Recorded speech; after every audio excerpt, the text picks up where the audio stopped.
پاکستان سمیت 8 عرب اسلامی ممالک کے وزراء خارجہ نے فلسطینی علاقوں میں اسرائیلی آبادکاروں کے بڑھتے ہوئے تشدد اور مذہبی مقامات پر حملوں کے خلاف مشترکہ مذمتی اعلامیہ جاری کر دیا۔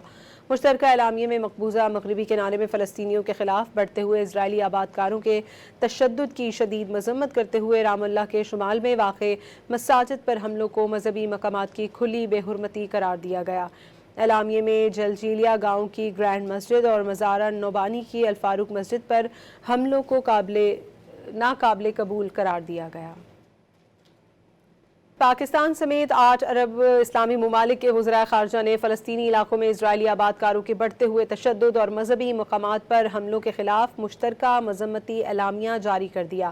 مشترکہ اعلامیے میں مقبوضہ مغربی کنارے میں فلسطینیوں کے خلاف بڑھتے ہوئے اسرائیلی آبادکاروں کے تشدد کی شدید مذمت کرتے ہوئے رام اللہ کے شمال میں واقع مساجد پر حملوں کو مذہبی مقامات کی کھلی بے حرمتی قرار دیا گیا۔